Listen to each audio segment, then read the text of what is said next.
never slow up, no I don't take shit. I got no love for the fakeness. If you wanna play tough and wanna hate this, I'll always show up.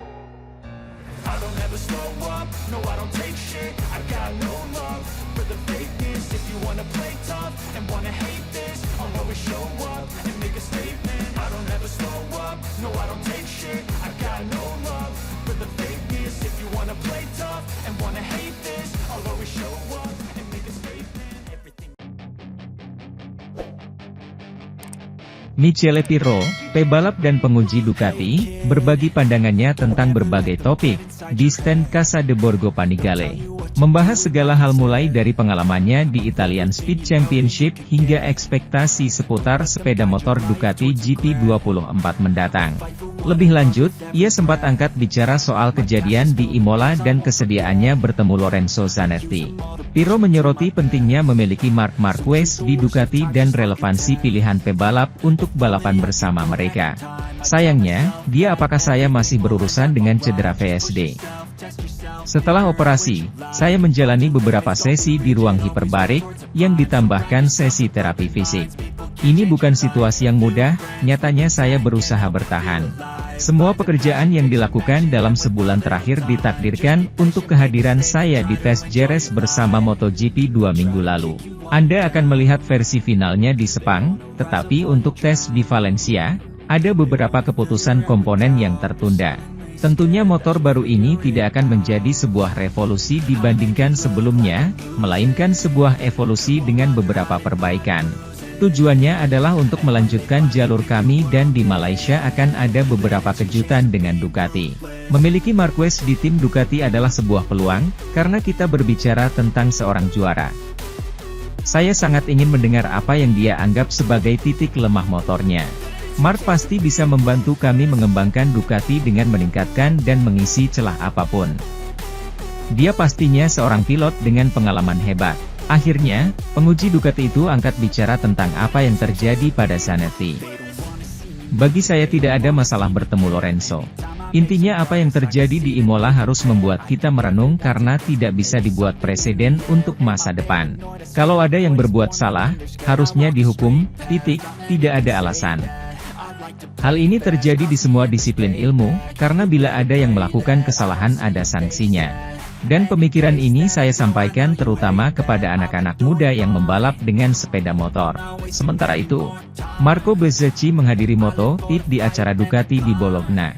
Musim 2023 di Gresini, Marc Marquez akan dilanjutkan tahun depan dengan tim ini dan struktur yang sama, Ducati. Pada saat yang sama, ia berbicara tentang berbagai hal seperti sepeda motor baru atau Mooni VR46 berubah dari lebih menjadi kurang.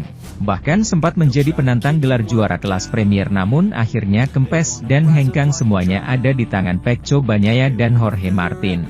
Uji coba Marco Bezzecchi, seorang yang percaya pada dirinya sendiri.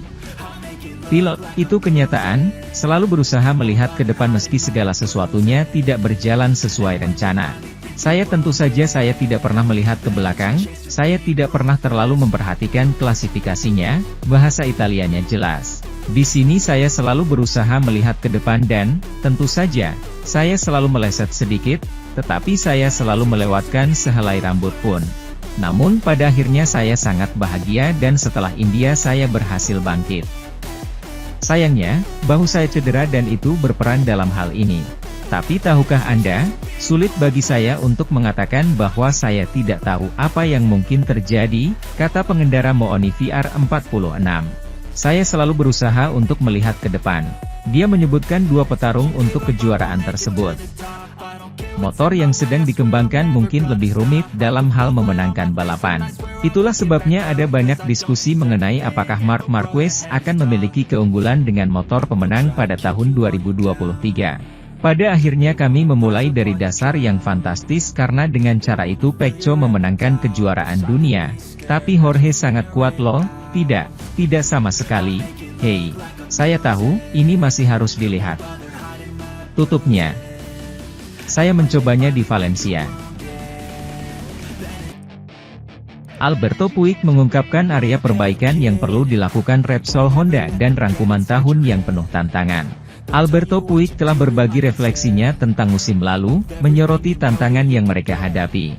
Mulai dari masalah awal berupa cedera hingga kesulitan yang berkelanjutan dengan performa motor. Seperti disebutkan di atas, menganalisis naik turun yang dialami, kesulitan daya saing motor, dan harapan untuk tahun depan.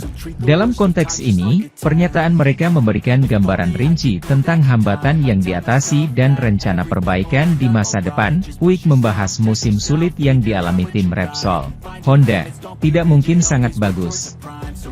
Jelas sekali, Anda tahu, kami tidak punya waktu 1 tahun untuk diingat. Kami memulai dengan posisi kepemimpinan bersama Mark, tapi kemudian kecelakaan dan cedera. Kemudian juga John mencoba memahami sepedanya. Banyak pasang surut, tapi lebih banyak turun daripada naik. Inilah kebenarannya.